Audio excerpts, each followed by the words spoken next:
Okay, friends, I mean, this recording is happening on the cloud, so absolutely nothing to worry. This will be shared with you all. So you're able to see the screen and you're able to hear me? Yes, sir. Yes, sir. Okay. So welcome to you, and Sir. this is going to be our first module. So it's going to be a warm welcome to each and every one of you.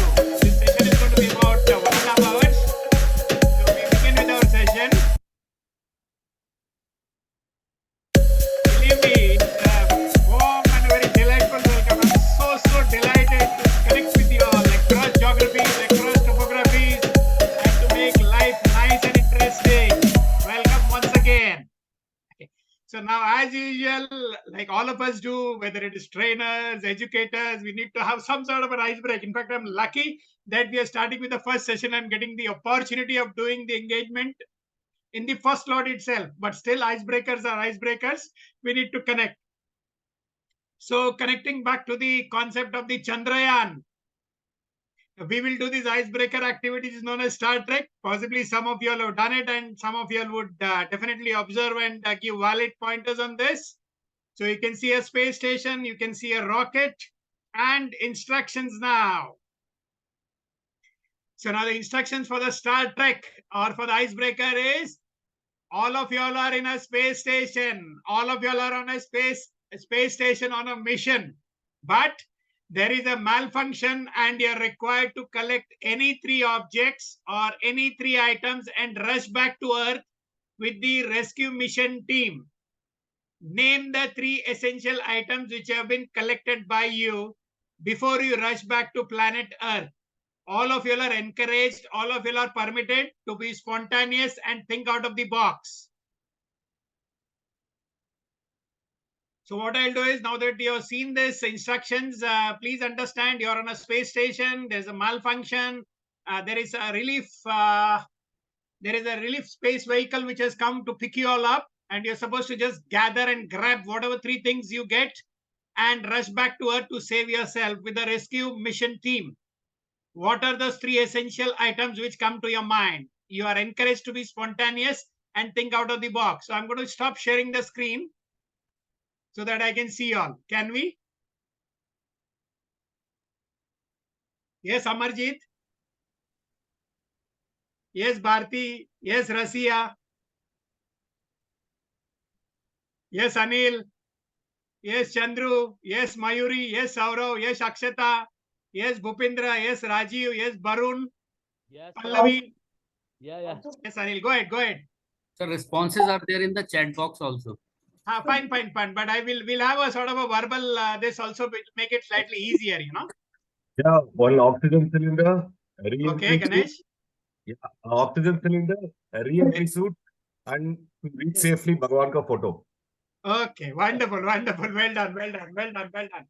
Okay, so now these are activities. Yes, Amarjit, would you like to add? Would you like to think different? Unmute yourself, sir. I'll collect the sample from the surface of the moon, number 1. Number 2, I'll collect my pen drive and camera and mobile. Thank you. Oh, wow. That's great, Amarjit. Wonderful. Yes, Jagannath. The oxygen cylinder, I will collect the parachute if possible, and most importantly, I will collect my brave mind. Thank you. Okay. Yes, sir. Suhas, sir. Wonderful. Yes, Yeah, Varunji, go ahead. Yes, sir. Whatever food is there, remaining food, I will collect for me and my colleagues. Food. Okay. Food and what else? Food and bottles, yeah. Okay, what else? Yes, Gauri, would you like to try? Bharti, Akshata, Rajiv, Vinod, Jai Ganesh, Saurav, Mayuri, Shaunak. Jai Ganesh, Padmapriya. I'm only for one person, I'm Jai Ganesh. Ye dekh le. Come on, go ahead. Sir, could you please repeat the question? Okay, absolutely. You've gone to a space station and there is some sort of a problem. So you need to rush back to Mother Earth or planet Earth. You've got a rescue mission vehicle which has come to you on that space station. Fine. And you need to collect any 3 items which you fancy or which you think is essential for you to carry back to Earth from the space station. What are those 3 things? Sir, should we mean that we have reached the some celestial space in the world in the space? Yes, yes, yes, yes, yes. Sir, first of all, I would be collecting some important material from the planet where I would have landed, because Okay. for that purpose only we have reached out to that planet. So I would try to recollect all the important gadgets, all the important proofs, all the important evidences, so that Okay. I can be safe with the efforts that I have made. Okay, And very nice. yeah, and with that, I would like to make sure that all my team members who would be there in the crew, they are all safe and we get back to our Mother Earth all safely. Okay, wonderful, wonderful. I mean, I can see the display as iPhone. Can I have your name actually? You could have renamed or we could have your name. Sir, I am Shammi Bhatia. Okay, so wonderful, wonderful. Well done. Yes, sir. Okay. Yes, sir. Thank you, sir. Thank Wonderful, you. wonderful. Well done. So Thank anyone else? I mean, come on, the girls need to take a lead now. 1 or 2 more. Yes, Gauri. Yes, Bharti. Tamil I'm the Selvan. same. Yes, I Gauri, have go the ahead. same opinion. First, I will collect the materials which I found in the space, and then I Okay. will collect the recorded material. What are the research we have done, some important papers or what we have recorded, Okay. and then third important, my colleagues are. Wonderful, Yeah. wonderful, wonderful. Yes, Well done, yes, well done. yes, Suhas sir. One thing I would like to add, Sure. that anything where we are malfunctioned, if we are able to notice which part of the machine malfunctioned, so for the next time, and we can come with it, so that next time we can do some modification and corrections. Exactly, exactly. Wonderful, wonderful, Barunji. Rasia, I think, I mean, we can see a nice $1 million smile. Would you like to add? Sure, sir. I would collect food. I would collect my mobile phone Oh, and wow. possibly a parachute. Yes. Okay, wonderful. Chandru, would you like to add? The last input. Yes, sir. Good morning. Good morning, good morning. So I will collect any debris, any waste that is in the space station. I'll collect all my colleagues and I'll collect the spacecraft itself so that we can land safely on the planet Earth. Okay, wonderful, wonderful, wonderful. The exercise of doing this icebreaker, please remember, friends, you need to do it at all times, all engagements, all sessions, whether it is a facilitation or a training or a coaching or mentoring or even teaching a class. Because what happens, it helps to make you all more creative, more energetic, more enthusiastic, think out of the box. Responses could be stupid also, absolutely, but they're all welcome. You know, any sort of ideas, whether it is actual, creative, innovative, something which is, it empowers you to speak and engage with the community. Community is basically community of learners. So that's basically wonderful. So what we do is we spring back to the slide. Yes. And now we go on to the next one. Next slide. 1 second. Huh?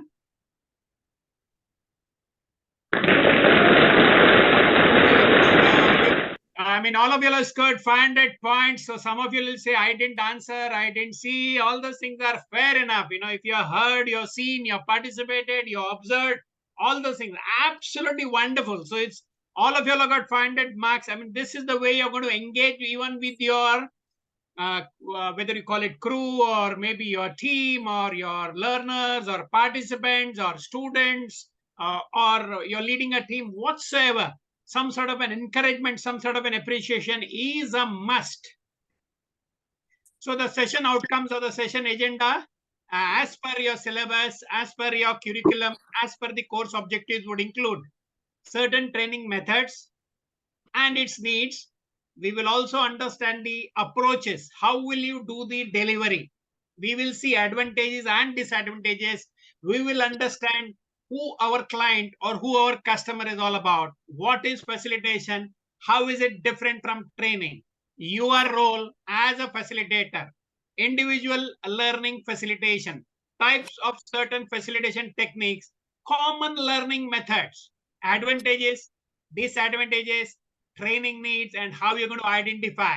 So you need to have a lot of these things understood. I'm sure that you've already gone through your resource material. Some of you all might be having it in front of you.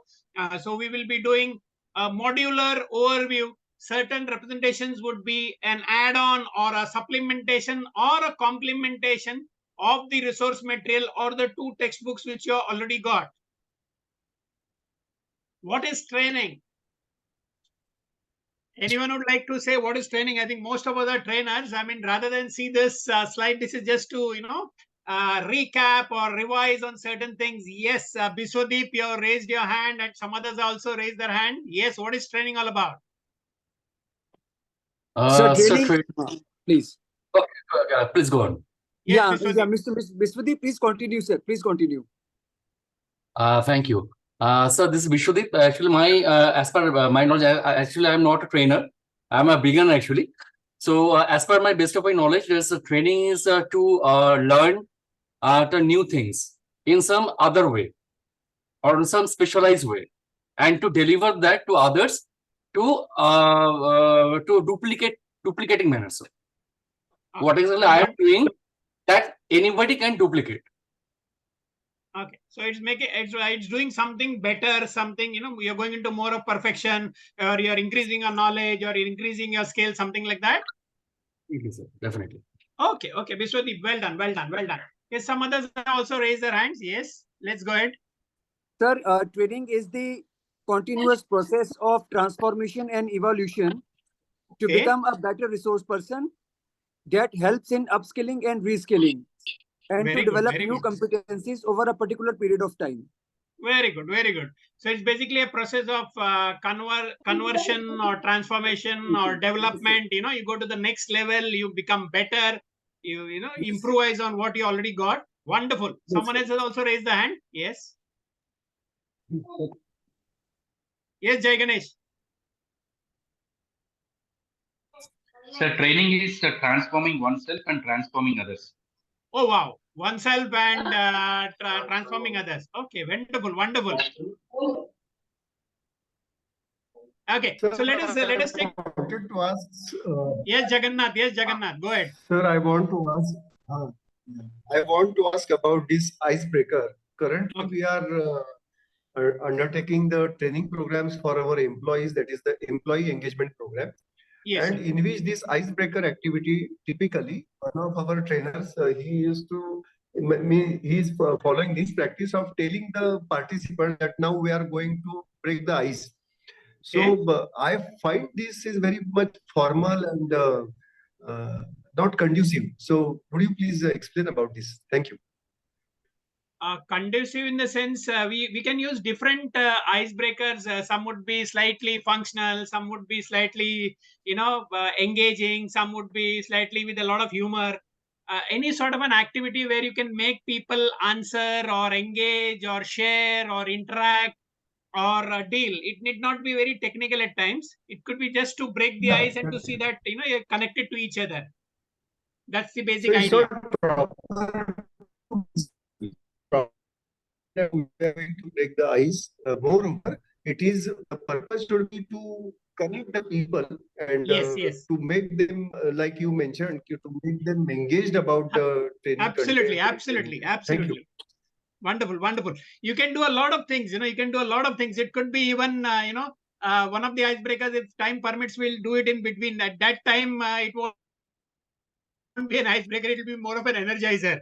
So we will do these different things, whatever is best possible. But what happens is, in the physical format, things are much easier. In the virtual format, people may not exactly respond. Some people may respond partially. Some people, may have difficulty in responding. All those things could happen. But some sort of an engagement, some sort of an interaction, it helps you to develop a bond with your students, with your learners, with your participants, with your people whom you are mentoring and things like that. Okay. So now when you talk about training, let us just capsulate, certain things. It's a process of developing learners. Sir, just a minute. Interrupting, sir. Sorry, interrupting. You have really energized us. I would request all these things, whatever you are telling us at the end of it, please share the resources so that when we go on a bigger sea to deliver our training methodology, we are also adequately equipped. Thank you. Sure, Amajit. This PPT will be shared. This PPT will be shared after the session to the IT and the diploma section, and they'll share it to the complete group. Not only the PPTs, sir, other type of resources, like one energizer you have given us in the beginning, that starter. Okay. Similar such thing we would like to have it in case. 100%. Well taken. Appreciated. Wonderful. Absolutely wonderful. Request is well appreciated and will be done. Sure. Thank you, Amarjit ji. Yes. Employees on certain tasks, maybe activities, maybe certain standard operating procedures to help them. Training, please understand, is making the person go to the next level, to improvise, to transform, like all of you all have given your inputs. Improving maybe performance, maybe the knowledge, the skills, competencies, abilities, attitudes. It could be multiple things sometimes. And of course, related with return on investment, because every training activity, every facilitation activity is in terms of time, efforts, and money, which needs to be validated. The man hours which are spent on training needs to be validated. Now let's see the KSA acronym. How does it work? I've deliberately kept one part blank, and then I'll click and then it will come across. The first acronym, both are right. It relates to training and facilitation. I mean, absolutely any activity, any engagement, any session, virtual, physical, in person, hybrid, whatever, helps you to develop abilities, skills, and knowledge. But now I'll be putting on the next one, which comes the triangle of success. Now here it says knowledge, skills, and the attitude. So we'll have to have a blend of these things: knowledge, skills, and abilities, knowledge, skills, and attitude. So you have a lot of things which could be done. It could be goal setting, it could be time management, it could be reasoning, communication, interpersonal skills, maybe self-motivation, self-confidence, integrity, honesty, optimism, enthusiasm, cooperation, commitment, certain basic theories. We will be able to do a lot of these things together if we do our act of sharing, developing people in the domain of knowledge, skills, abilities, and attitude. Now let's see how this delivery works out. The delivery is multiple types of delivery is there, whether it is facilitation or it is training or it is mentoring or coaching. You've got multiple types of delivery, the pattern of delivering. Face-to-face training, that is across, whether it is on the screen, whether it is live, whether it is in person, or anything like that. When it's face-to-face, when I can see you or be with you, it actually helps. So face-to-face would relate to a dialogue, some sort of a dialogue, some sort of a question, some sort of a probe, some sort of something to provoke the person to answer or make a response to what is being asked. That will stimulate the learning process. The human connect, the human contact, which helps in developing the cohesion. You may have a lot of processes which could include maybe devices, gadgets, but that human touch or that human connect, the human voice or the gestures or the body language adds value to the complete process of the training. The involvement is the engagement, which means sharing of experiences and comparing yourself with others. You could relate, you could correlate, you could do case studies, you could do scenarios, you could do role plays, you could do multiple activities where involvement is there. You could get immersed, people could get immersed, and you're able to compare so that you go to the next level. Yes, Bhupendra, would you like to say something? No, sir, it's okay, sir. Okay. Appreciation. Appreciation is training is offered to help the learner and paid for by the employer. So always please understand.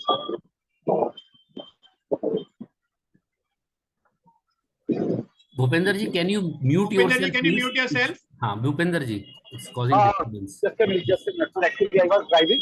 Just give me 1 minute. Please. Okay.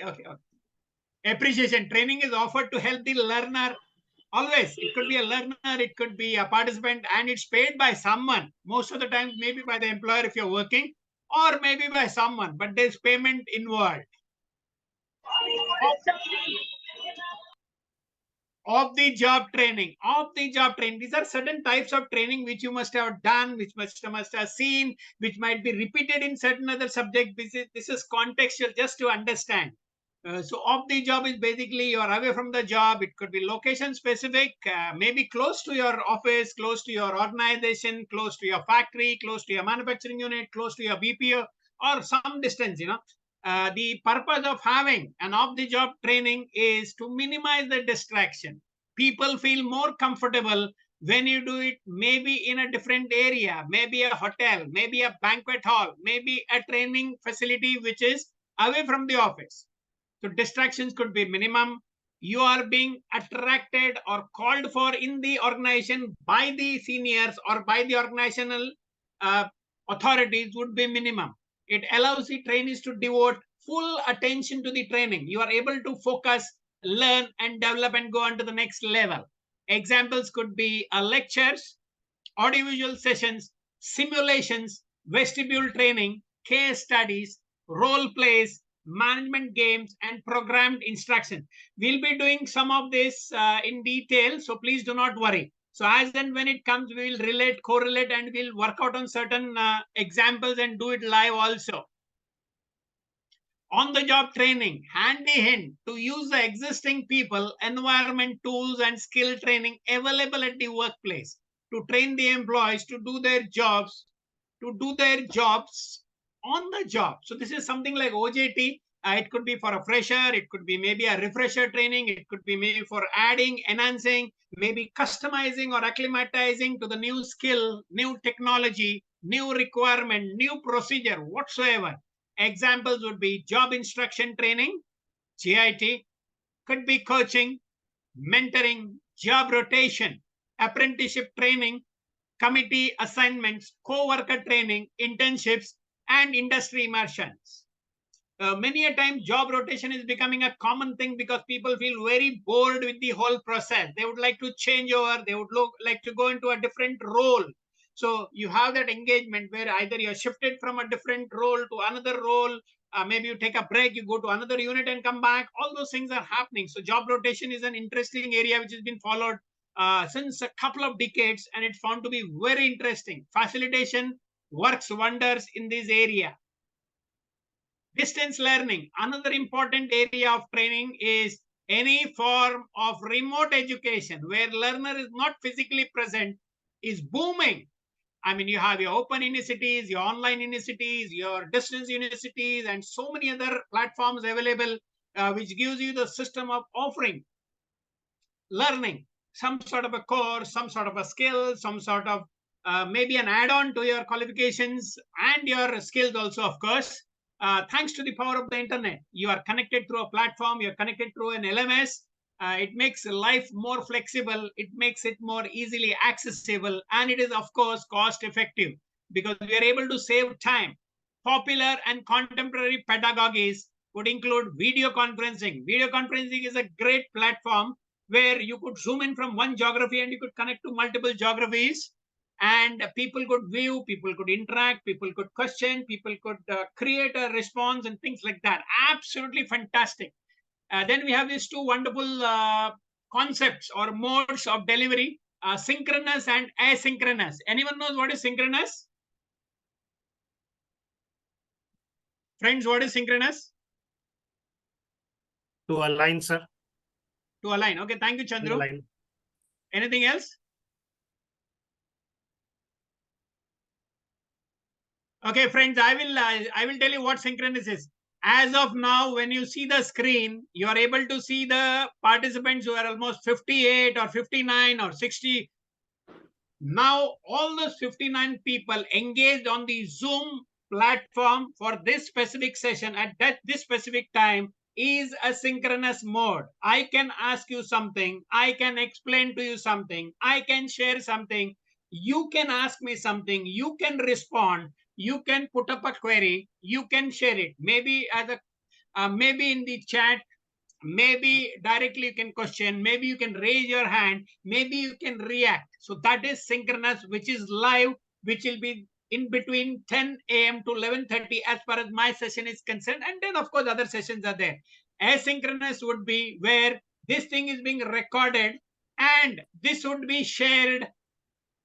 This would be shared in the form of a link or in the form of a recorded lecture. So people who are attending now, plus people who are not attended, can have the benefit or the liberty of listening to it, viewing it, enjoying it at any point of time at your convenience. So this will make it. Sir, yes. In simple terms, we can say that synchronous is something which is a live session, and Yes. asynchronous is something which is recorded. Yes. Yeah. Synchronous is at that same point of time, at this point of time. This is the synchronous section. Yes, sir. Sir, we can say e-learning modules. To a certain extent, Vinod, where if it is having a time frame that you need to attend, if you need to attend and your attendance is being monitored or you're being proctored for certain courses, then yes, it becomes synchronous. In case the institute or the vendor gives you the option of going into the asynchronous mode, that is viewing it at a later point of time, at a later time, later date, whatever it is, then that becomes asynchronous, where you may be able to put in your questions, but the response would not be immediate. The response would be taken gradually and the answers would not be in link with the synchronous session. Okay, sir. Okay, wonderful. You can have open and scheduled online. You know, what is open and scheduled online? Open is something where you are inviting different people, different strata of learners, maybe some from startups, some from organizations, some from smaller organizations, some from different related to what they want to learn, of course. So that sort of a schedule could be open. Sometimes it could be fixed, sometimes it could be open. Open means a walk-in where you encourage people. Computer lab based. Now, computer lab based is another area where certain type of pedagogy will be enabled only if you go to that center. Like, for example, a lot of IITs and IIMs all across the country are having this computer lab based synchronous and asynchronous mode. You will need to travel to that location to go into that lab, join in using your username, and then only you'll be enabled to study. You will not be able to do it through your device or any sort of a gadget from your home or office. So that could be computer lab based, which makes it go to a slightly different format. They may be having a better audiovisual facility, a better internet facility, a better environment, and all those things, which may not happen very conveniently at your house or maybe in your office. A fixed time online. You could have fixed time online where you could have maybe the module or maybe the session happening in chunks and bites. So it could be maybe 20 minutes or 30 minutes. You could have nuggets and things like that. And then possibly you could have a switch over from the online to the actual format, physical format, or the in-person event and things like that. Now, this is another area which is catching up. Of course, still it's very primitive as far as we are concerned, but it's happening in the West. It has just started. It's evolving and it is developing, and we also need to be in this form of a learning hybrid. Anyone would like to take a call on this and say what is this all about? So mixture of online and offline together. Okay, wonderful, Apurva, wonderful. So anyone would like to add on to what Apurva has said? Sir, hybrid, basically, yeah, please. So yes, I think Rasia, we are you already, can also go ahead, no problem. We are already doing some of it in India as well. I've experienced a couple of hybrid programs. Yes. So how does it, can you explain? Can you make it simpler so that all of us can? Yeah, some participants, there is- yeah, sir. Some participants. Varun, you can hold on. Rasia, you could go ahead, then Varun, you could tag. Okay, sir, okay. So it's one training program and it's opened up in two modes. It's opened up in a particular city at a particular location, and people can enroll and come for the face-to-face training program at the location. And simultaneously, the same training program is opened up for people in other cities, and they can join the live session via Zoom. So there is an entire camera and Zoom setup happening in the training room. So there is a live group of people, and there is a live group of people on the Zoom platform. And there is a possibility of them interacting across the modes or just within the mode also, depending on what the training program is. Wonderful, wonderful, Rasia. Thank you. Varun, you can come in now. Yeah, yes, sir. Basically, there can be two kind of hybrid learning. That in one case, all the participants can be sitting in a classroom, and the trainer will be on the computer. So by this mode, he will be teaching. And the another can be some participants will be in the classroom attending the faculty, and the other participants might be joining through a computer, that is online mode. Okay, wonderful, wonderful. Well done, Varun. Well done, Rasia. So exactly, this hybrid learning is catching up. I mean, it's going to go in leaps and bounds. It's basically, for example, if I'm going to take this session, if I'm going to take this same session in Delhi ISTD office, and there could be some learners, some of your batchmates from Delhi who are joining in live in person, and the balance people connect on Zoom, just like you are connected now. So there would be a blend of people who are online and people who are offline attending the same session.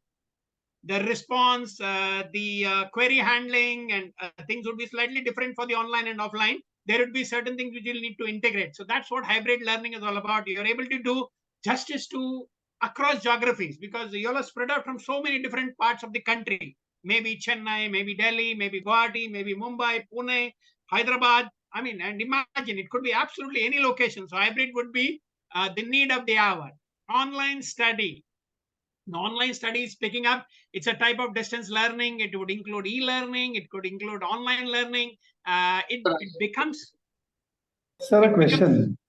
Yes, Jagannath. Yeah, about this hybrid learning, I wanted to ask one question: whether we can make the mixture of on-the-job training as well as the classroom training for this hybrid. In suppose some process or some technology or yes, of course, you can. Yeah, so you can, but then there has to be the process needs to go forward. Whether all those people, online and offline, the group of learners have understood the concept. There has to be some sort of an assessment which happens so that they go to the next level. Especially in case of apprenticeship. Yes. Will that be more purposeful? Yes, sure. That's correct. Yes. Thank you. Welcome. So then, yes. In hybrid, I have a confusion. That's whenever at a time there is an online and offline mode. Yes. So is it very much applicable or visible for the questioning or answering session? Is it very much viable for both of the cases at a time? See, I mean, we are not going to dispute on the features whether it is advisable or not advisable. But what happens is, like, for example, I mean, let us share this example. If I am going live in, in the ISTD Delhi studio, for example, and some of your batchmates are there in front of me attending this session across, in person. The engagement would be more, more closer. The interactions would be better. Whereas because you are spread out across geographies, sometimes there would be internet challenges, electricity challenges. Sometimes, the speed or the connect or the compatibility as far as what you understood and what questions you're going to ask and whether I have understood and whether I can respond appropriately. Offline would be slightly easier. Online, it will need some extra effort. It will need complementing of certain additional data, additional content to make it definite and more precise. Like, because what happens, just sharing this PPT, for example, after the session won't help. If I can share some sort of a PDF, which is other than your resource material, other than your study material or the books what you got, that would make it slightly more better. So you're able to complement, study, understand, do your assignments, do your term work, do whatever MCQs are required, whatever it may be, any sort of thing which is required, that would make it more holistic actually. Otherwise, they will not be on the same level, because assessment levels will be very different for online and for offline. You can use a standardized format, but online will require more effort because it is an extended format. Yes, sir. So, maybe there's some interaction at the time of interaction that may be a confusing, or that may be a conflict must be there. Possible. Yes. And another, can you repeat, sir? Asynchronize. Can you repeat, sir? Just in short notice? Biswajit, this session at the moment is synchronous for 59 people. You can see the participant number of participants, including me, is 59. So 59 people are attending, can ask, can understand, can put a message, can chat at this point of time for this session, right from 10 a.m. to 11:30. So this is known as synchronous. Synchronous is where you can see me, where you can ask me, where you can understand me, where I can share, where you can share, where we can interact online. Okay. Now the moment it is recorded, it is being recorded. You see it at 4 o'clock in the evening. Once the link is shared by the ISTD team and you are able to use your username and open the link. So that will be Bhupendra, would you mute yourself, please? Automatic start.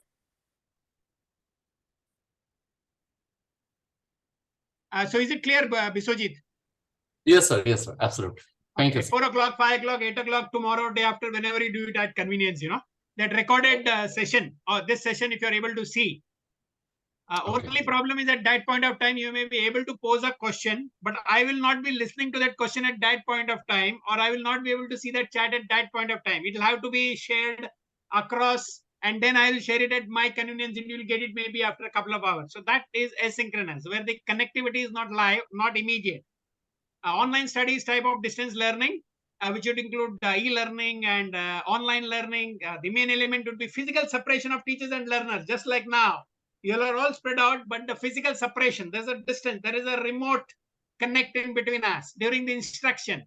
Using of different technologies, it could be an LMS, it could be Zoom, it could be Google Meet, it could be Skype, whatever. It could be even better platforms where you could do this facilitation of the learner-teacher or the learner-learner communication. Examples could be Udemy, Coursera, EDX, Pluralsight, Class Central. I mean, so many of them are there.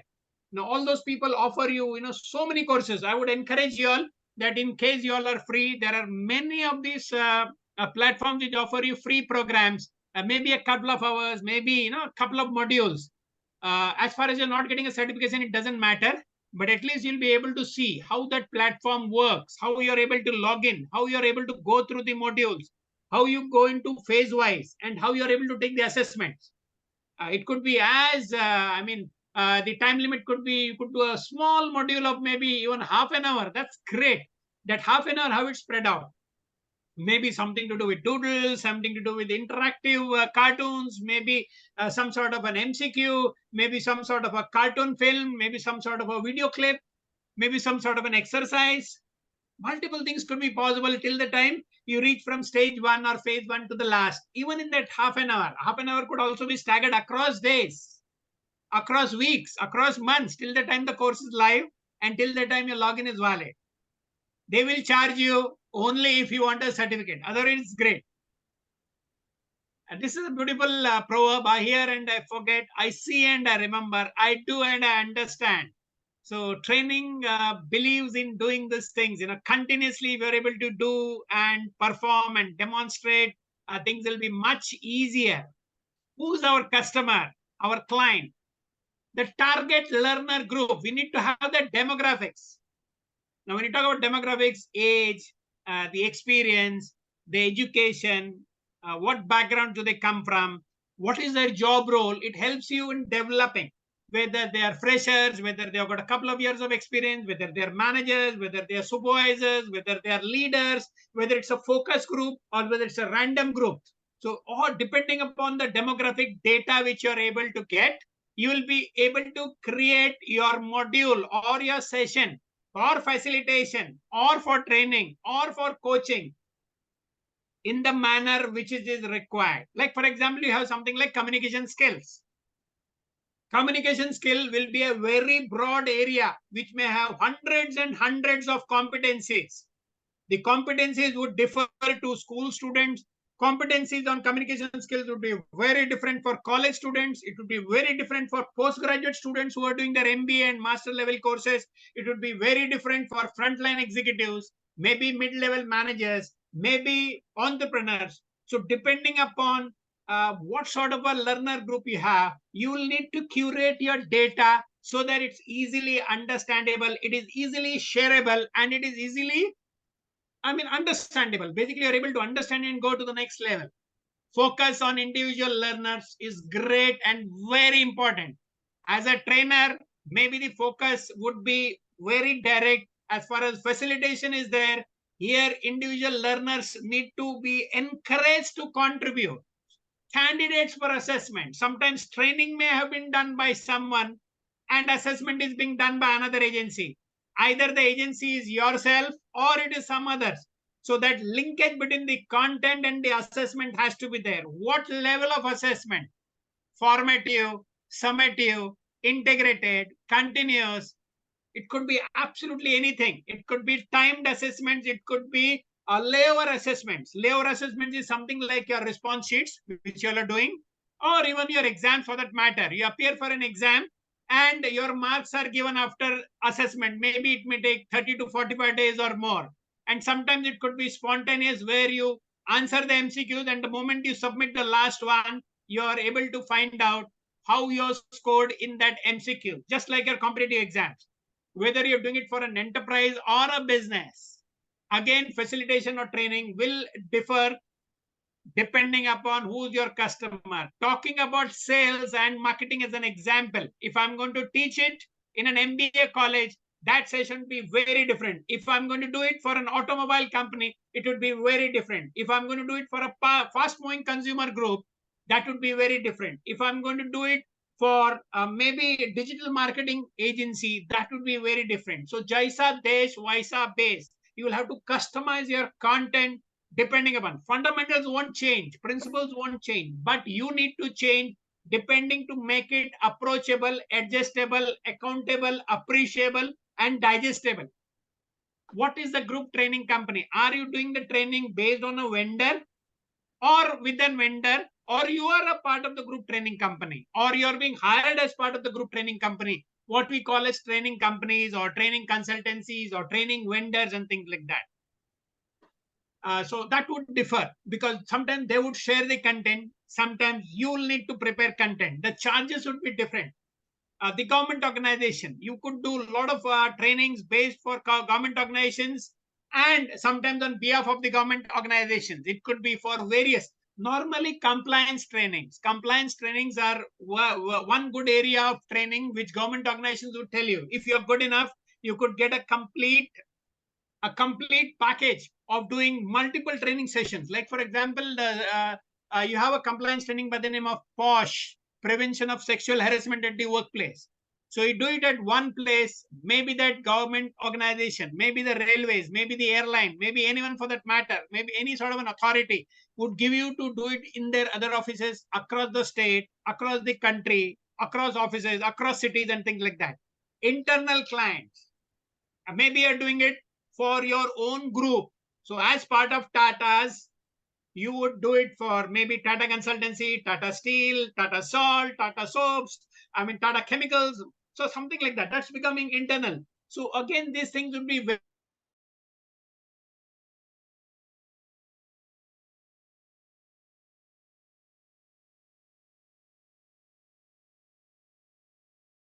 or what the requirement is all about.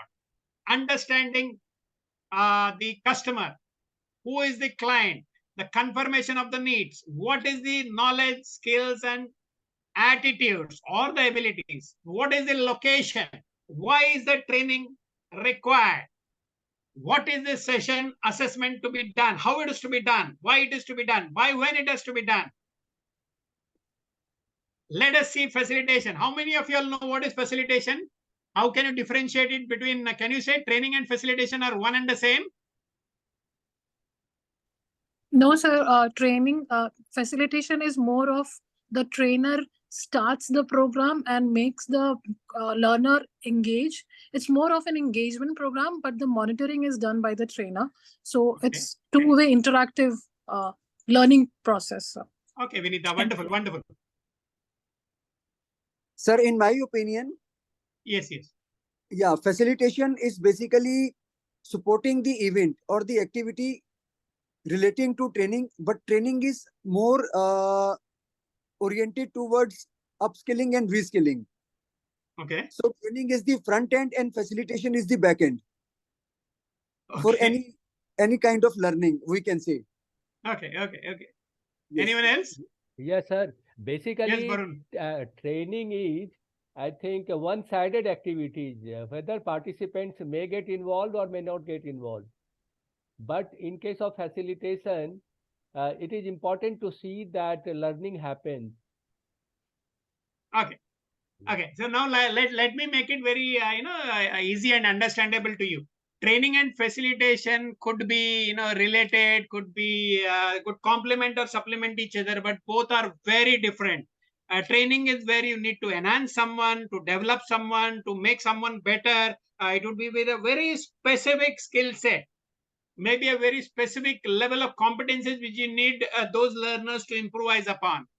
Whereas in a facilitation process, it may also help in building someone's skills and competencies.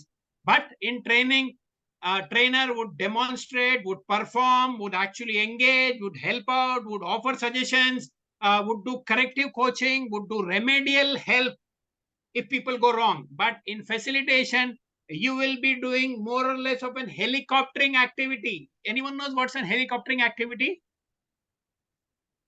Okay. No, sir. Okay. Helicoptering is basically, think of your... It's about viewing from a balcony, how people are collaborating, how the ideas are coming up, Very good. how they are able to look for new ideas or come up with something new. Maybe Very kind good, of very a good. balcony view and see the people on the floor. Very good. So helicoptering is basically, think of as if you are the as if you are the helicopter pilot. A facilitator becomes like a helicopter pilot.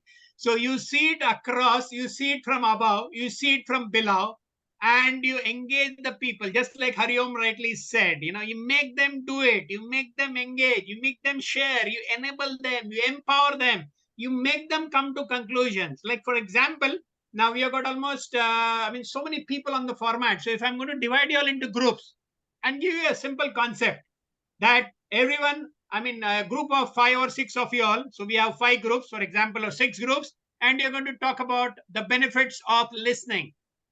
So now all these 6 groups or the 6 huddles or the 6 clusters of people would think of different things. They would write it on a sheet of paper, maybe on a flip chart, maybe they would type it on a device, maybe they would use Google or ChatGPT to get inputs, and everyone would be enabled to give in their inputs.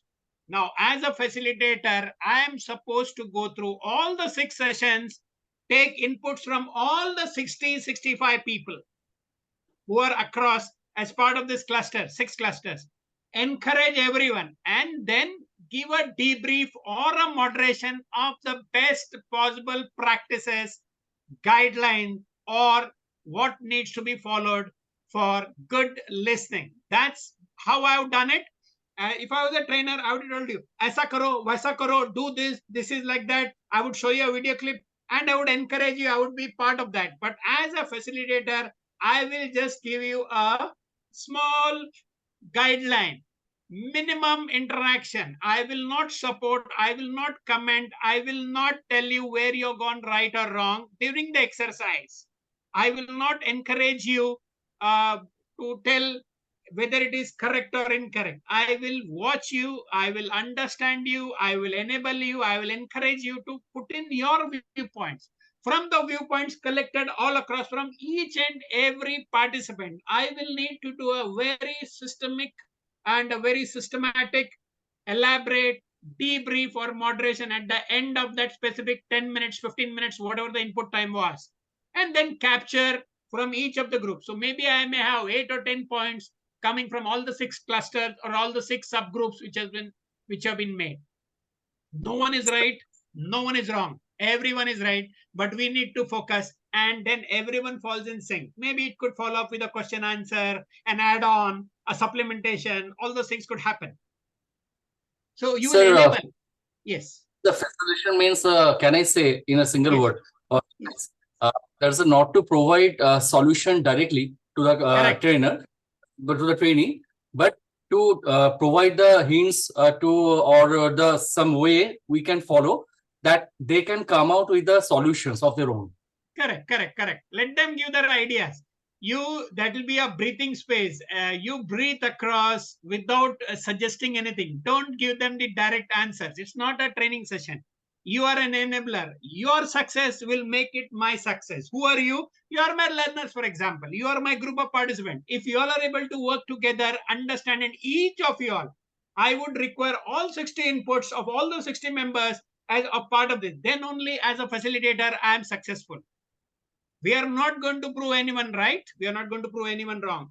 If I'm able to get 60 inputs, 60 sentences, 60 words, 60 things relevant to the art of learning, that shows that I can demoderate all those 60 things and maybe get in 5 or 10 sentences, 5 or 10 words, 5 or 10, whatever you call it, some sort of ideologies related to listening, which are going to be great.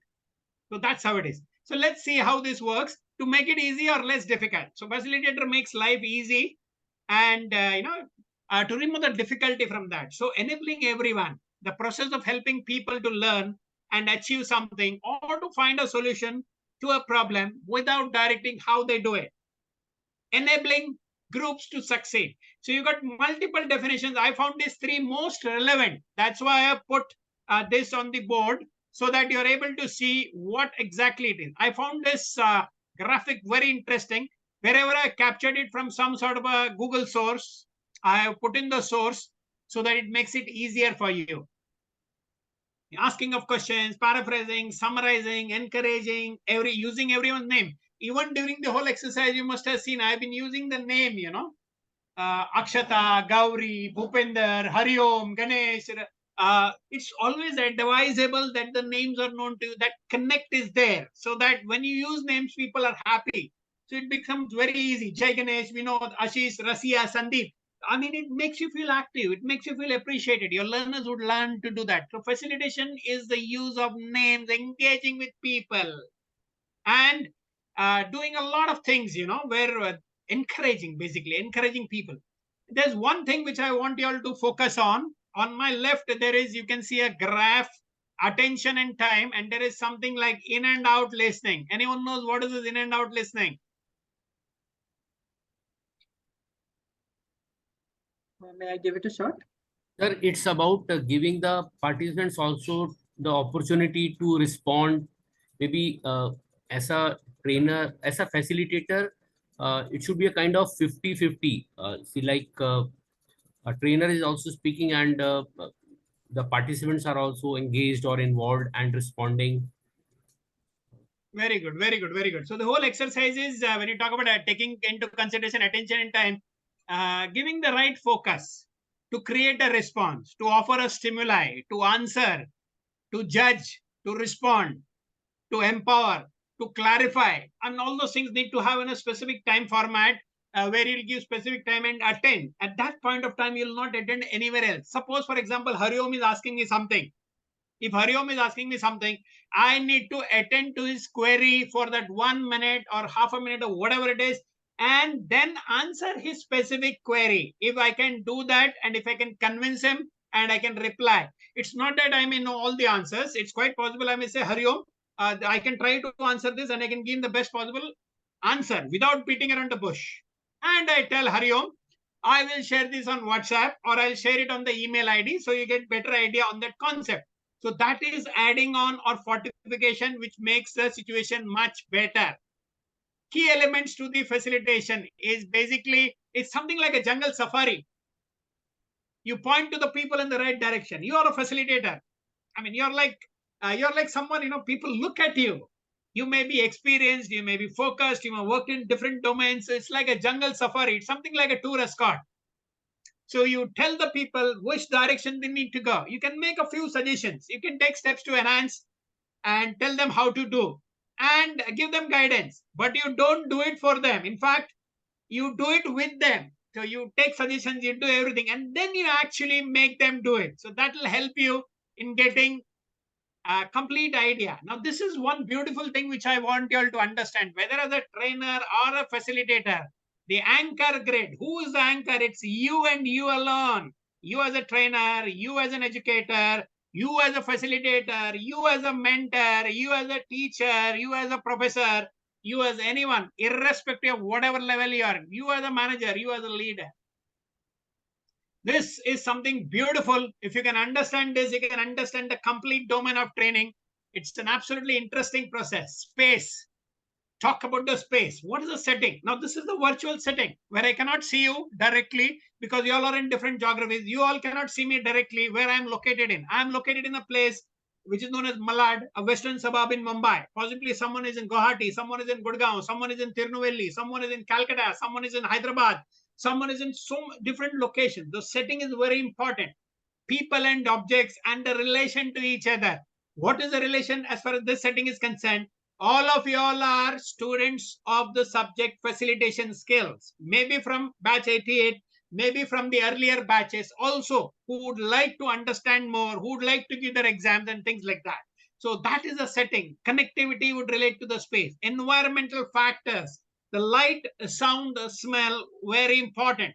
Now, when you talk about light, yes, if it is direct light, you can see my smiling face. I can see your wonderful faces. It adds on to the excitement.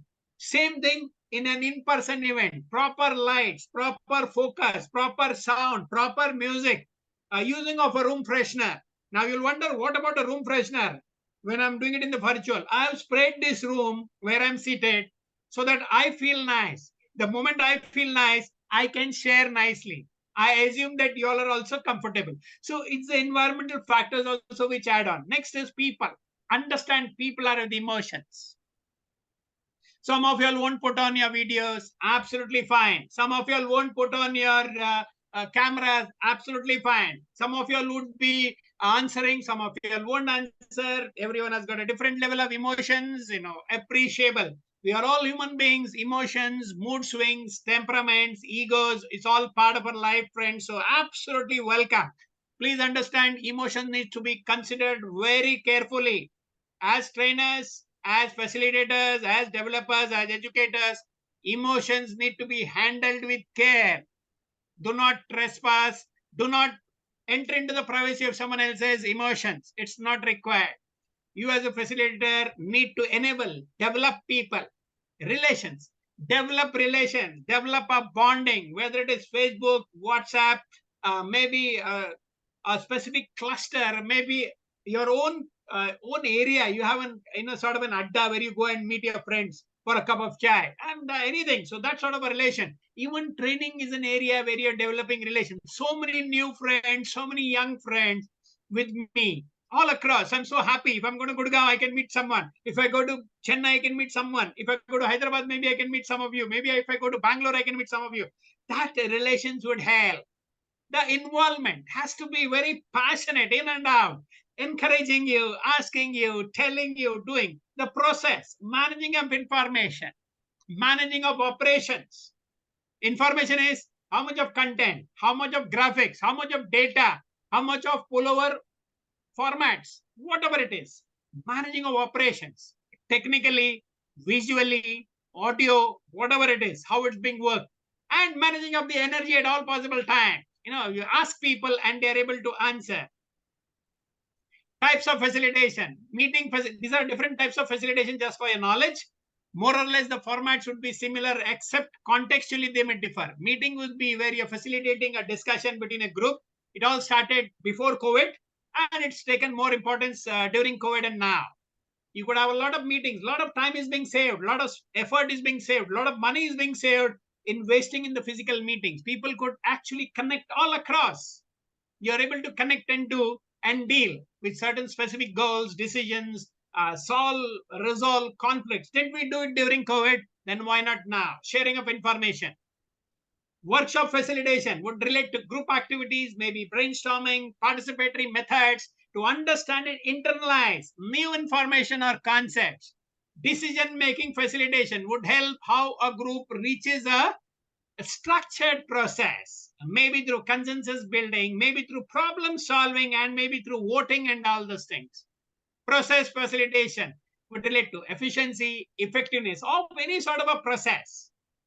You could deal, analyze, identify how could improvise, maybe implement a change or to streamline the process. Conflict resolution, another great area. Disagreement, debate, not conforming to each other, how we could make it constructive and find out a mutually acceptable solution to working together on that concept, on that function, on that task altogether. Team building facilitation would be to work in the team, to communicate, to collaborate, and to trust. Accepting of challenges, yes. Digital facilitation, using of technology, using of an LMS, using Zoom, using so many different things so that you're able to do. Enabling to connect, collaborate anywhere. Video conferencing, instant messaging, project management software, all those things would help you. How does the framework of facilitation work? There is a specific framework. Everything has got a framework. Preparation. I would actually say pre-preparation and preparation. Pre-preparation is the moment I come to know that I got to take this session. I need to do some hard work. I need to do some study. How many people? What is the spread over geography-wise? What is the age level? Some sort of tips so that I can make it more interesting. You could define the objectives. You could identify the participants. You could create an agenda. Agenda helps you to relate to that specific session and what's going to come next.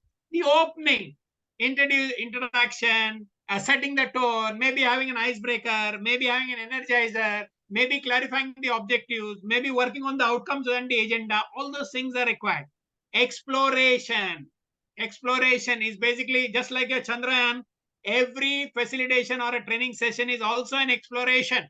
It leads the group through a process of exploration during which they gather information, generate ideas, and build and understand on the issue or problem at hand.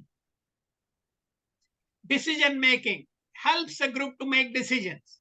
Whether everyone learns it, that's fine, but accepting a decision which is in your interest, which is in the interest of performing better, is always recommended. So something like brainstorming, consensus building, or voting can be done so that the facilitation exercise is complete.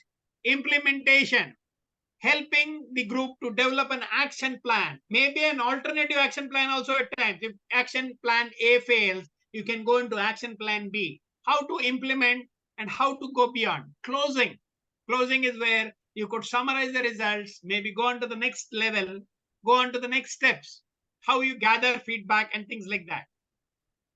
Facilitation is the art of unlocking the power of a group through dialogue, pursuit of clarity, engaging of active participation, and embracing the richness of diverse perspectives.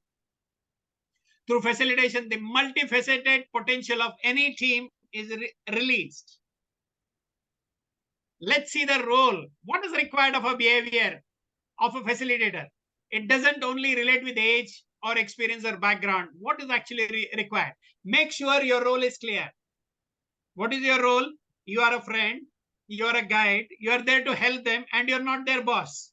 It has to be nice, it has to be engaging, it has to be useful, it has to be pragmatic. Suggest the rules of the game, what has to be done and what should not be done.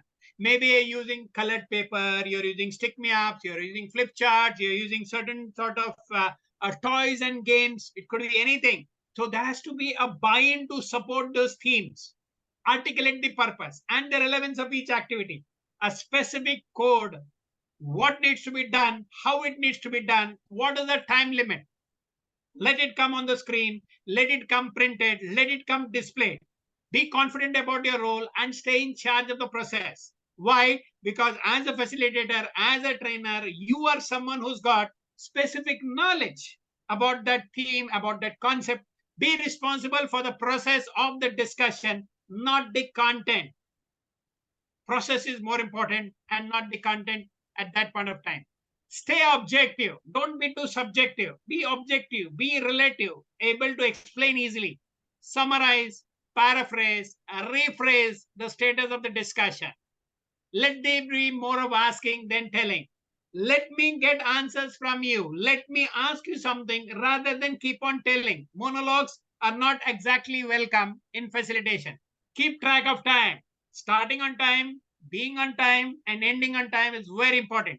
Involve all people equally. Very important. All people equally is very important. Facilitation demands complete engagement. Pay attention to individual and group behaviors. Every individual is unique. Every one of you is amazing. So I need as a facilitator, as a trainer, I need to pay attention to each and every one of you. A response whatsoever. Remain positive and smile all the time. Now we have seen do's, let's see the don'ts. Facilitator behavior which is inappropriate. You start dominating. Yes, I put in so many years of experience. I'm so and so. I mean, it doesn't work. If I need to be compatible, if I need to help you all out, I need to be better in being very friendly and very approachable, very pragmatic, smiling and considerate, empathetic, grateful, kind, encouraging. So do not dominate. Push personal agendas and opinions as the right answer. Do not do this. Let's get opinion from many others. Downplaying people's idea. Oh, you're wrong. This is not right. This can't be so and so. I'm saying, no. Do not downplay people. Every person, every participant is important. Allowing inappropriate behavior. Do not encourage any inappropriate behavior. Continuous reading from a manuscript, not workable. Only referring to certain points here and there is good enough, but you do not need to read from the manuscript or from the slide or from the book or whatever it is. Some amount of pickup is okay. Some amount of reflections are okay, but otherwise avoid. Static behavior, not appreciated. Let it be dynamic, be involved. Ask suggestive or cynical questions where you can get a response. What are you actually? What is the role? I mean, this I found very nice. Every facilitator is a catalyst for discussion. You are able to transform the input, maybe an idea, maybe an opinion, to a desired outcome, a refined idea, a decision, a strategy, without being the direct active part of the conversation. So make people do, make people answer, enable them. As a conductor, guide the participants. The system is organic, wherein the facilitator helps every individual to comply with the rules and the norms to be followed.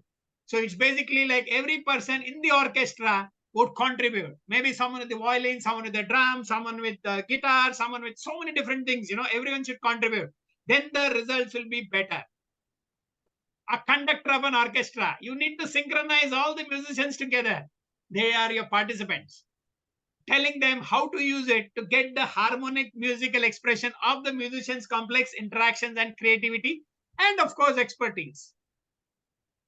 A coach to help them to work constructively as one group, identify what is needed, what is wished for, what is the outcome, and what they're going to achieve. Now, this is something which is beautiful, which I picked up from the Google, from the learning moments. So who is a facilitator or who is a trainer? Sometimes I'm seen as a showmaster, a coach, a leader, a clown, a trainer, a beekeeper, a reporter, an expert, an interviewer, a theater director, a social viewer, a teacher, a sparring partner, an observer, an animator, a coordinator, organizer, networker, caterer, moderator, tamer, referee, gardener, gatekeeper, and sometimes also the chief cook and the bottle washer. So imagine, friends, as a facilitator, you go into so many roles. So you're actually helping, guiding, jumping, dancing, directing, suggesting, empowering, advising, telling them what is better, what could be done, all those things, so you're so many roles into one. Individual facilitation is basically it could be personal centered, it could be with the person. So maybe on career goals, maybe on learning something new, maybe some current knowledge, maybe developing of new behaviors. It could be advising, guiding, supporting, responding the needs of individual learners. Group facilitation. Just like individual was with individual, this is with groups. Guiding people in a group, members in a group, to overcome a challenge or meet a goal. Addressing complex challenges, improving productivity, encouraging friendliness, and familiarizing with the employees. So managers with excellent group facilitation could create groups with fewer conflicts and encourage group members to work together successfully. Please understand the golden motto of DEIB. How many of you all know what is DEIB, friends?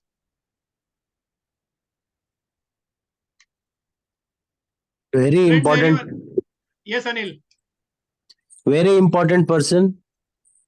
No, DEIB. D for doctor, E for elephant, I for India, B for Bombay. Diversity, equity. Very good, Suraj. Diversity, equity. Inclusion Inclusiveness. and what is what was the Inclusion. last? Yeah.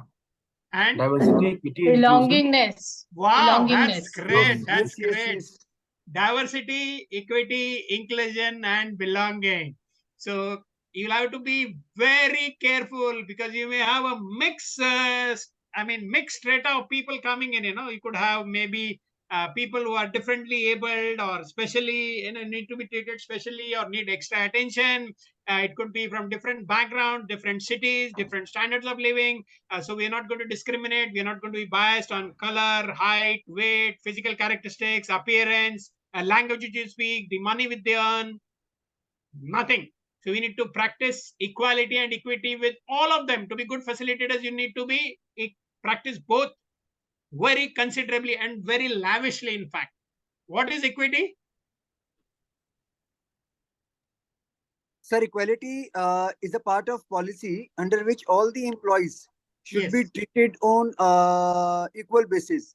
So there is no sort of discrimination either on the basis of caste, creed, gender, or any other thing. Very good. Yeah, it is right from equal opportunity. Okay. Yes. What is equity? The equity is about ensuring that people who are not having all the accesses or all the rights should be given a bit more push for them to be That's able good. That's to. wonderful. Wonderful, wonderful, Mayuri. So in fact, Thank you, sir. That's great. A special ring out to both of you. So equity is very important. There may be some people who are not on the same level like all others. That extra push, that extra support. It's not that that person cannot do it or is inferior or something like that, but that extra help so that you're making all of them reach the peak, all of them be able to perform, all of them to do the right things in the right manner, all of them to be successful. That encouragement, that push to certain people, it's not height wise or color wise or anything wise or capability wise. Giving everyone the equal opportunity, giving that extra push to some if required so that they come to that level. Wonderful. Can we call it positive discrimination? Equity? Discrimination, again, the word discrimination is slightly, that creates a bias as such, where we say support and helping out the people. So we would use a better and a neutral term so that we don't, go against the law. So that's basically a requirement where we need to follow. So now let's talk about a couple of things, and we are almost at the end of the. Almost at the end of the session, actually. Mentoring, we'll just do this couple of slides and I'll show you a video and then possibly take in a few questions. Mentoring is something which is strategic, something which talks about helicoptering, and we already understood helicoptering, which is across, above, and below. Confidential, the mentee chooses who's going to be the mentor. You need not be the boss. It could be from another organization, maybe another institution where you studied, maybe from the social sphere, maybe from your relatives, maybe from your friends, maybe it could be a friend's father, friend's mother, friend's grandfather, someone who could be a mentor, someone who teach you how to be better, behavior wise, performance wise, maybe enhancing your quality of life also for that matter, outside the line, not necessarily within the organizations. Mentor has no personal agenda. He or she is supposed to develop and take you to the next level. Tell you when you go wrong, help you to correct yourself. Mentor does not link own success to that of a mentee. It need not be a paid assignment. It could be an informal assignment where the mentor goes out and out to develop the person so that that person would go to the next level. Mentee drives it. The mentee is you and me. How you take the guidance, how you take the advice, how you go beyond. Coaching is basically making you perfect, whether it is sports, whether it is life, whether it is swimming, whether it is any sort of thing for happiness. So many coaches are there now, So it could be making you better in the game, better in the performance, so skill-wise, hands-on, because that person is already proficient or competent enough, that person could give you that hands-on way to succeed, to be better, to avoid any probable mistakes, to make your performance better. A coach is more open, receptive. Coach is often allocated to a group or to a person. within the line, within that framework, within that game, within that sport, within that activity, within that requirement. Coach may have personal agenda. If you can be, if you are, like for example, sports coaches always have a personal agenda. If my team will win, success will automatically come to me because I've done the coaching. I've taught you how to bat, how to ball, how to field, how to do this and that. So I also get some sort of a success. I also get some glory. Coach may link up own success to that of a mentee. So you're able to relate and correlate. Coach may drive it, but the mentee must want to listen. So these are certain things. In many cases, you may have a mentor who's coaching and a coach who's mentoring also. Even those interchangeable functions are quite possible. Now, this is the helicopter view. I deliberately put this so that you're able to understand, you are the helicopter pilot. I will not say it's a good approach or bad approach, but as a facilitator, as a trainer, we need to take the viewpoints or the insights or the perspectives from above, from across and below. All things we need to take into consideration. Now, this is a beautiful video. Facilitation is about making it easier for groups of people to understand each other's point of view.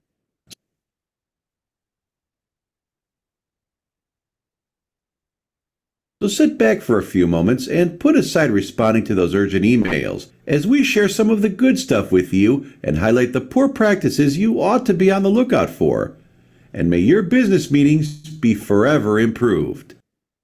The best facilitators carefully assess the needs of those in the meeting.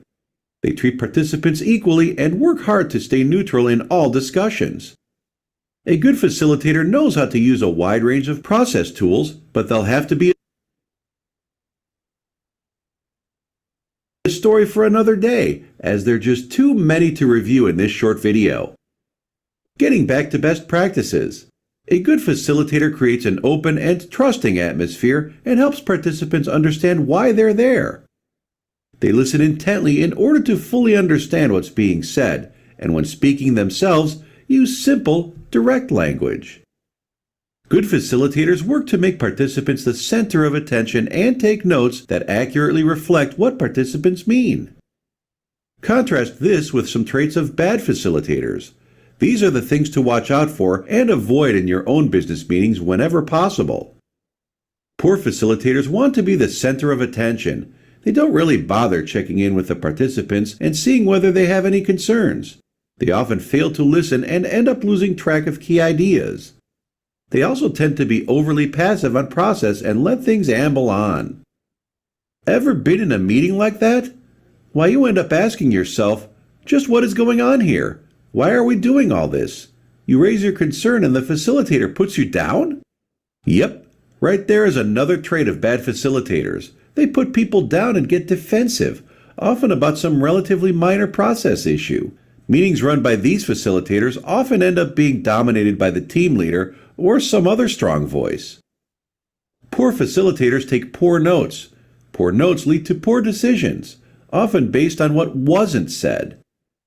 In fact, poor facilitators can be so preoccupied with making their poor notes that they fail to check how the meeting is going and seem to be totally oblivious as to when to take a break.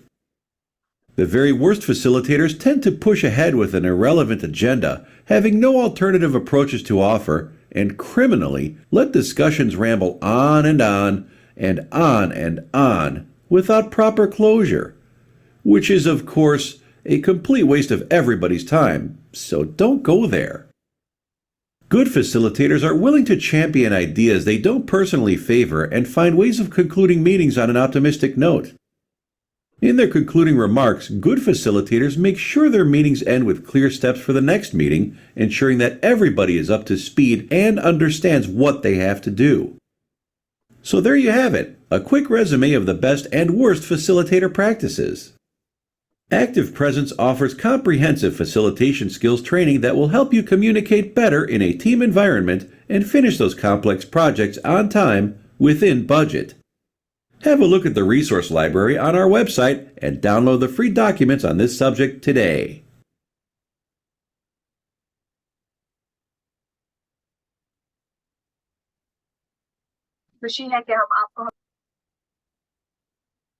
Okay, so what we do is we stop at this point so that I can take some questions.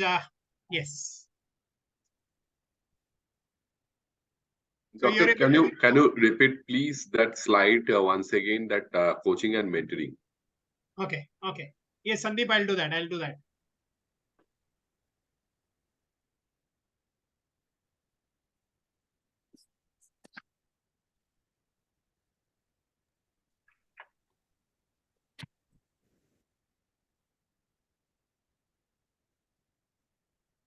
One second. I'm sometimes there's a technical glitch.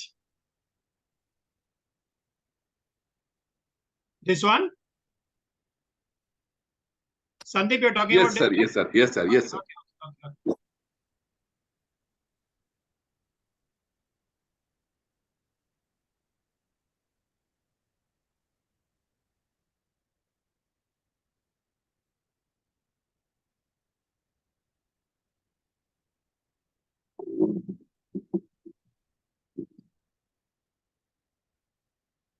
So can I stop sharing now? Yes, actually, I need to. I mean that you should explain once again in a short this slide actually. So where are you getting confused on this slide actually? I mean, actually, what clarification? Yeah, I'm allowed to. Yeah, actually, both the things are very similar. I mean, so that's a very small thin lining between these two. So that's the thing. What actually I want that you should give one examples along with what is strategic and what is skill we are talking about. So that would be much more better. I mean, clear cut idea. Sure, Sandeep. So like, let us take coaching, which is more easier actually. Coaching, when you talk about coaching, you may have life coaches, happiness coaches, success coaches, swimming coaches, cricket coaches, football coaches, gym coaches, where the focus is very specific on the skills and it relates to some sort of a paid assignment or a specific engagement within a framework. That means maybe an event which is having some payment being offered to the coach for that assignment, for that project, for that activity, for that match, whatsoever, or maybe for that duration with a timeline, 3 months, 6 months, 20 days, 1 year, something like that. So that would be a specific format of a coach. Essentially, this person needs to be specialized in that area. So if I'm going to say I'm going to be a swimming coach, I need to have a proficiency or a record, means some sort of a merit, some sort of a credentialed activity which I've done in swimming or in cricket or in football or whatever thing I'm being considered as a coach. Someone who's a specialist, someone who knows the right things, someone who knows what the wrong things are, someone who knows how those wrong things can be corrected, someone who could practice remedial coaching, something like that, where you can improve. Because the understanding is the people who are being trained under the coach are still growing, are still performing, still need to do better, still need to learn something new, still need to go to the next level. So that's what coaching is all about. Now, when you take mentoring is more strategic, where it's more of a broader term, where it could relate to maybe your boss or maybe your CMD or maybe a social worker, maybe a spiritual guru, maybe a business guru, maybe a college principal, maybe a friend's father, maybe a grandfather, someone who's got that sort of an acumen to advise you how to develop your life, how to develop your behavior, how to make yourself better, and that person is not being paid for it. That person is not being paid for it. He or she guides you by coming to that level, by coming down to that level. Like, for example, just giving a hypothetical example. I have a guru who's around 70 years old. Now, at that point of time, he forgets his background, he forgets his age, and he comes down to my level. He eats with me, he shares with me, he laughs with me, he develops me, he advises me, he gives me certain suggestions how to be better for that specific thing, some sort of a rectification, and he doesn't charge me for that. He helps me go to the next level. So this could be mentors. Basically, normally you have mentors who could develop you on various areas of your life or maybe business or something like that on an overall perspective. They come down to that level where they are equal to you. Even it could be a boss who's your mentor, but at that point of time, he or she forgets, because the agenda is very clear that I need to develop you, I need to support you, I need to take you to the next level. But yes, the moment that level is achieved, I will withdraw. In the sense, once you achieve that level, once you have corrected yourself, once you have made yourself better, the mentor withdraws and may become the boss, may become the relative, may become the authority concerned. At that point of mentoring exercise, you are actually with, you are not so good, and he or she is someone who's better, who is helping you, who's assisting you, who's developing you, but not your boss. Is that clear? Yes, sir, I have Does a that help? question. Does that help? Yes, yes. Okay. Yes, Sir, anyone? I have a question. Yeah. Yes. So, you have mentioned that confidential under mentorship, right? Is it essential to keep this confidential? Most of the times a mentor-mentee relationship is supposed to be a very close relationship which others need not know. And if, let me clarify from my viewpoint. If it is your own boss for that matter, many a times, it is advisable that it remains confidential so that the other employees do not take it in the wrong perspective. All right, sir. Thank you. Sir, can we also say that this mentorship is basically applicable to andragogy? Andragogy and pedagogy is basically it's basically a format of teaching or a format of instruction or something like that. Yes, sir. Because if we are talking about mentorship, we are more flexible towards the mentee. Mentee is the decision maker in most of the times, so we can say that it's going to be self-paced. It's only a technique. It's only a pedagogy which is changing. I mean, you can follow any pedagogy which you feel. It could be maybe an informal discussion. It could be a role play. It could be maybe through lecture. It could be maybe observing a video clip and taking some viewpoints based on that. It could be making you enact into that specific role. Maybe a reversal of roles. Maybe working out on a scenario. Maybe doing certain games. Maybe doing something virtually also, no? Some sort of an enablement of a gamification process online. Even that is possible. Sir, if I may add something, Yes, Mayuri here. Please. So a very simple difference between a mentor and a coach and an organization setup is mentor is one where you go to him or her because you have an identified need in place.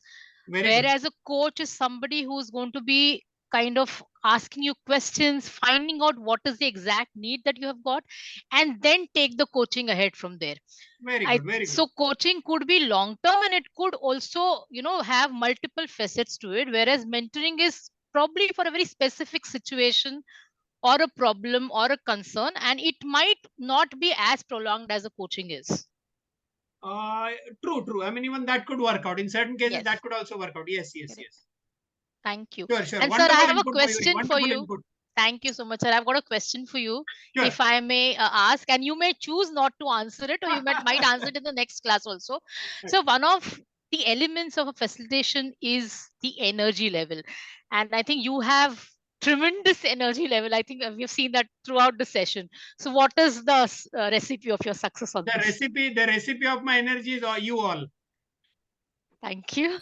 When I see, I mean, that happens even in person events when I do classes, the people I see, the people I engage, if I'm able to add some value or do something where I can help out or maybe, share certain things, I get inspired to be engaged and energetic. That's absolutely. And one pointer I would like to tell before I take a question, Jagannath, I'll definitely take a question, is I enjoy what I do.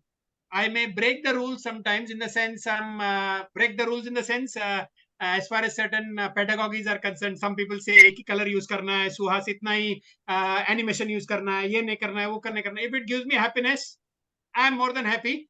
If it doesn't give happiness to someone else, then it's a problem. So I do things where I enjoy and I can make you enjoy. That's basically the sort of success or whatever you call it. Your happiness is my happiness. Thank you so much, sir. I think that's a very key ingredient, and thanks for sharing that with us. Welcome. Yes, Jagannath, please go ahead. Yes, sir. About the coach, what I want to mention is that it is the relationship of guru and shishya, like we used to have in the earlier days of our Gurukul system, number one. Second is what you mentioned about what is the secret or what is the recipe of this all enthusiasm. When the passion becomes profession, or when you make your profession your passion, I think that should be the case. Thank you very much. Sure, welcome.